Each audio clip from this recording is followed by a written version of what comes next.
कि बीएल स्वामी पैसे का भूखा है, इनके और भी बिजनेस चलते हैं, होटल चलते हैं और लोगों की जनता बहुत परेशान है इनसे। तो ये बात भी हमारे इधर से। मैं देखिए आप सब लोगों को ये कहता हूँ कि दुनिया में कोई भी आदमी है, मेरे मेरे पिताजी के खेत हैं, मैं तो खेती भी करता हूँ, उसकी बात क्यों नहीं हो रही। नमस्कार, एसबीएस खबर में आपका स्वागत है। मैं आपके साथ प्रहलाद पुरोहित। एसबीएस खबर के जो ऑडियंस है वो लगभग डॉक्टर साहब बीकानेर से बाहर से ज़्यादा है, मुंबई, दिल्ली। तो उनकी डिमांड पर हम आपके पास आए हैं। वैसे तो आपके और भी रिपोर्टर आए हैं आपके पास में न्यूज़ रिपोर्टिंग करने के लिए।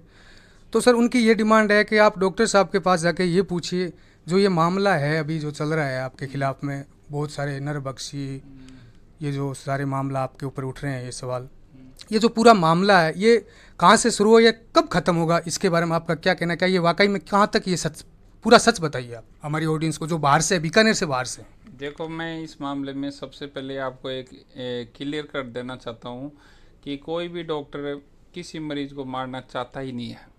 वो अपने हर संभव प्रयास ये करेगा कि उसको उसको जान मिले, क्योंकि हमें तो सबसे ज़्यादा अगर ज़िंदगी में जो ओथ लेते हैं ना डॉक्टरी की, और वैसे भी एक इंसान के तौर पे भी हम कोई भी मरीज आता है तो उसको हम ठीक करना ही चाहते हैं। हम तो हमारे हॉस्पिटल से कोई ठीक होके खुश होके जाता तो हमें पर्सनली बहुत खुशी मिलती है ना। दूसरी बात रही बात है ये जो मामला है, इस मामले में मैं बहुत ही शॉर्ट में आपको बताना चाहूँगा कि इस मरीज़ के पहले से 3-4 महीने से इसके पेस मेकर कहीं किसी दूसरे हॉस्पिटल में सरकारी में लगा हुआ था। उससे क्या है, यहाँ से उसके है ना बैटरी बाहर निकल गई थी, वो साबुन से उसको धो रहा था। तो मैं आप सब लोगों को ये बताना चाहूँगा कि अगर 4-5 महीने आपको कोई प्रॉब्लम थी तो पहले तो आपको टाइमली इलाज कराना चाहिए। इलाज अगर टाइमली आपने नहीं कराया तो फिर कम से कम उसकी पट्टी भी सही तरीके से करानी चाहिए। ऐसा नहीं कि आप उस पर साबुन लगा रहे हैं, एंटीसेप्टिक चीज़ नहीं लगा रहे, तो कहीं ना कहीं खुला घाव है ना, आदमी के धीरे धीरे शरीर की एक इम्यूनिटी भी कमज़ोर करता है। तो मैं आप सब लोगों के माध्यम से ये कहना चाहता हूँ कि मैंने जो इन्फेक्टेड पेसमेकर था वो भी मैंने उसका निकाला, दूसरी साइड से लगाया। लगाने के बाद में मरीज के परिजन एकदम खुश थे, पर दूसरे दिन उसको कोई फेफड़े में निमोनिया हो गया और फिर वो अचानक सांस में दिक्कत हो गई। दूसरे दिन उस पेशेंट की वेंटिलेटर पर जाके मृत्यु हो गई। मृत्यु होने के बाद में मरीज का बेटा और उसके परिजन संतुष्ट थे। 3-4 घंटे बाद में वो डेड बॉडी लेके जाने के लिए भी तैयार थे, पर जब डेड बॉडी लेके जाने लगे उस वक्त अचानक एक तीसरे तिहाड़े का आदमी आता है। वो कहता है रुक जाओ, अब इसकी रड़क निकालते हैं। रड़क जानते हो कि नहीं जानते हो? हाँ, क्या इसकी रड़क निकालते हैं? मुझे भाई मेरी क्या रड़क पेंडिंग रहेगी? तो बोलते हैं अभी आप रुको 2 घंटे और। तो फिर 6:30 बजे ये प्रोग्राम चालू हुआ। तो मैं सबसे पहले लोगों को ये कहना चाहता हूँ कि हार्ट के hospital Ayushman heart care centre है, ये बीकानेर संभाग में कम से कम 10 जिलों में एक बहुत ही बेहतरीन हॉस्पिटल है और इसमें अनेकों मरीज, लाखों मरीजों ने इलाज लिया है। तो ऐसा क्या हो रहा है, ये क्यों हो रहा है कि इस हॉस्पिटल के पीछे एकदम ही पीछे लगे, और जबकि मेरे मरीज, मेरा पब्लिक रिपोर्ट है वो तो लोगों बहुत संतुष्ट हैं। मेरे यहाँ आज भी आपने देखा होगा बहुत लोगों की भीड़ थी, भयंकर भीड़ थी, है ना। तो आप ये बताइए कि इतना मामला 17 दिन चलने के बाद में अगर गलत होता तो लोग या हॉस्पिटल आने रुक जाने चाहिए थे। जबकि अब तो इस चीज़ को देखिए तो लोगों का रुझान अस्पताल के प्रति धीरे धीरे बढ़ रहा है। तो मैं आप सब लोगों को ये कहना चाहता हूँ कि इन झूठी अफवाहों में ना हो। इसका सिंपल 2-3 शब्दों में मेरे पास इलाज है। ये प्रायोजित एक ब्लैकमेलिंग करने का प्रोग्राम है और किसी स्पेसिफिक हॉस्पिटल को टारगेट करने के लिए ये काम किया जा रहा है। अब ये कौन कर रहा है, कैसे हो रहा है, क्या हो रहा है, ये जांच का विषय है। मुझे भी इसकी ज़्यादा जानकारी नहीं है, पर इस तरह से डॉक्टरों को परेशान करना, प्रताड़ित करना, उनके मनोबल का डाउन करना भविष्य में लॉन्ग टर्म पे अपने समाज के लिए कभी भी हितकारी नहीं होगा। क्योंकि रात को इमरजेंसी होती है, आपको जब हार्ट के हॉस्पिटल में बिल्कुल मरीज सीरियस कंडीशन में आता है, कोई चलता फिरता स्वस्थ मरीज हॉस्पिटल कभी नहीं आता है, आपको सबको पता होगा। और जब ऑपरेशन के लिए जाते हैं उससे पहले मरीज के परिजनों को सब स्थिति पता होती है कि ये मामला गड़बड़ है। और जब हार्ट पे बात आती है तो बड़े बड़े अभी 30 से 40 साल से कम उम्र के 3 डॉक्टर एक्सपायर हो गए। जब डॉक्टर ही मर रहे हैं तो फिर आप हम किस किस को कहाँ कहाँ तक बचाते हैं। और दूसरी बात, कोई टाइम पे आता नहीं है। अब हॉस्पिटल आप टाइम पे भी नहीं पहुंचते हैं, आपको इलाज कराने में 10 बार सोचना है, आपको डिले भी करना है और फिर आखिरी में दोष डॉक्टर को देना है, तो ये कैसा संभव है। और दूसरी एक चीज़ और मैं क्लियर कर देना चाहूँ, अभी मैं 7 साल से संभाग में काम करता हूँ, एक भी कोई पेशेंट की शिकायत, कोई भी मामला मेरा कोई कोर्ट में भी नहीं चल रहा है, कहीं भी कोई मामला नहीं है, ना कोई शिकायत है। इस मामले की अभी जांच चल रही है और इन लोगों को मैं सबको ये कहना चाहता हूँ कि इनको क्या जांच प्रक्रिया पे भी भरोसा नहीं कि रोडों पे धरने दे रहे हैं, तो आप सोचिए कि इनको किसी चीज़ पे भरोसा। दूसरा, हॉस्पिटल के बाहर धरना देने का क्या मतलब, आप धरना भी देना तो आपको कलेक्ट्रेट पे जाके दो। यहाँ मरीज डिस्टर्ब होते हैं, रास्ता जाम होता है, कोई सीरियस मरीज आता है तो रास्ता जाम हो जाता है।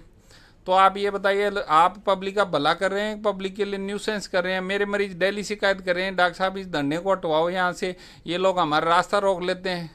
हमारी एम्बुलेंस में हमें तो फास्ट सर्विस चाहिए, यहाँ अस्पताल आना है, रात को भी आते हैं तो बीच में रास्ता में डिस्टर्ब करते हैं। तो मैं आप सब लोगों से ये निवेदन करता हूँ बीकानेर संभाग को कि इस तरह से अस्पतालों के काम में बाधा ना डालें, ताकि अन्य लोगों का नुकसान ना हो। और दूसरा, अगर कोई इस चीज़ में इनको कहीं कोई प्रॉब्लम लग रही है तो इसकी जांच करवाएं, जांच में आएगी तो कोर्ट से मेरे को सजा होगी, मैं सजा भुगतने के लिए तैयार हूँ। कुछ मांगे उन लोगों की, क्या मांगे, आपको क्या लगता है, कुछ ज़रूरत ऐसा कुछ? उनकी देखिए, मेरे हिसाब से मेरे पास कोई ऐसी मांग नहीं है। मैंने यही कहा है कि आप इसकी जांच करवा लीजिए, जांच में गलत आएगी तो अपने को सजा हो जाएगी। और दूसरी बात यह है कि अगर इन लोगों ने मेरे को झूठा नरबख्शी इस तरह से बोला तो मैं भी कोर्ट जाऊंगा। मां नानी का मैं नोटिस दे दिया मैंने। तो इसमें डॉक्टर साहब उनका ये भी कहना है कि बीएल स्वामी पैसे का भूखा है, इनके और भी बिजनेस चलते हैं, होटल चलते हैं और लोगों की जनता बहुत परेशान है इनसे, तो ये बात भी हमारे दर्शकों। मैं देखिए आप सब लोगों को ये कहता हूँ कि दुनिया में कोई भी आदमी है, मेरे पिताजी के खेत हैं, मैं तो खेती भी करता हूँ, उसकी बात क्यों नहीं हो रही। मेरे पिताजी गांव में खेत हैं, मैं तो अभी भी खेती करता हूँ, ट्रैक्टर चलाता हूँ गांव से बिलोंग करता हूँ। हाँ, गांव से करता हूँ, मैं तो गांव में ट्रैक्टर भी चलाता हूँ, उसकी बात क्यों नहीं करे। मैं तो अभी फावड़ा चलाता हूँ, गांव जाता हूँ, तब वो बात क्यों नहीं कर रहे। इनसे कोई बैठ के चर्चा, ऐसी कोई चर्चा हुई अभी तक? चर्चा, मरीज के परिजन यहाँ है ही नहीं, ये जो बाहर बैठे हैं ये तो लोग लड़के भीड़ पे 50-50 रुपए में लाके लड़के इकट्ठे किए हुए हैं। ये लोग तो यहाँ मरीज के परिजन कोई असंतुष्ट आदमी है ही नहीं। 1000 लोग असंतुष्ट बता रहे हैं, यहाँ तो आप 10 लोग नहीं है बाहर बैठे धरने पे। कोई राजनीतिक मुद्दा भी हो सकता है, आपको क्या लगता है? देखो, मेरे को एक्चुअली क्या राजनीति आती नहीं है, मैं एक्चुअली डॉक्टरी का काम करना चाहता हूँ जिंदगी में, डॉक्टरी में ही आगे जाना चाहता हूँ। डॉक्टर का काम होता है मरीज तक जाना और मरीज को स्वस्थ करना। और एक आरोप और है डॉक्टर साहब, एक लास्ट सवाल आपसे, कि जो चिरंजीवी का पैसा है वो जो प्राइवेट हॉस्पिटल है, ज़्यादातर आप पे आरोप लग रहा है ये, और कुछ जो सोशल मीडिया पर है आपके बारे में ये भी हो रहा है कि जो गब्बर द बैक मूवी आई थी बॉलीवुड में, उसको आपके आयुष्मान के कंपेयर कर रहे हैं, जो हॉस्पिटल दिखाई गई है गब्बर द बैक, उसमें अक्षय कुमार वाली। तो उस बारे में क्या मतलब, वो आपने तो सारी जो बात थी उसको निराधार कर दिया, सारी झूठी अफवाह है। तो यहाँ तक जो ये मामला जो प्रदर्शन हो रहा है, इसमें जनता को भी आप कह रहे हो कि परेशानी हो रही है, तो इस मुद्दे को आप जरा परिजनों से मिलकर थोड़ा बहुत उसका क्या सेल्टिमेट करना है वो। देखिए, मैं आपको एक चीज़ बताता हूँ, मेरे हॉस्पिटल चिरंजीवी योजना में अभी पिछले 6-8 महीने से काम कर रहा है। आप स्वास्थ्य विभाग में जाके पता कर लीजिए मेरी कितनी शिकायतें कि किन किन लोगों से पैसे लिए हैं। दूसरा बात कि आजकल चिरंजीवी योजना में जब हम काम करते हैं ना, सरकार का एक आदमी है कि हाँ, मरीज से पूछ के जाता है कि आपसे पैसे लिए हैं कि नहीं लिए हैं। तो ये सब बातें बेबुनियाद और झूठी बातें हैं, अस्पताल को बदनाम करने की प्रक्रिया चल रही है। एक और आरोप है, चिरंजीवी के अलावा 20,000 रुपये आपने जो मरीज एक्सपायर हुआ था उनसे लिए थे, क्या इसमें कहाँ तक सच्चाई है? देखिए, अगर आप उनसे पूछिए कि उनके पास उसकी रसीद है तो आपको दिखाएंगे, मैं उनको रिटर्न कर दूंगा। रसीद है तो मेरे पास ले आए।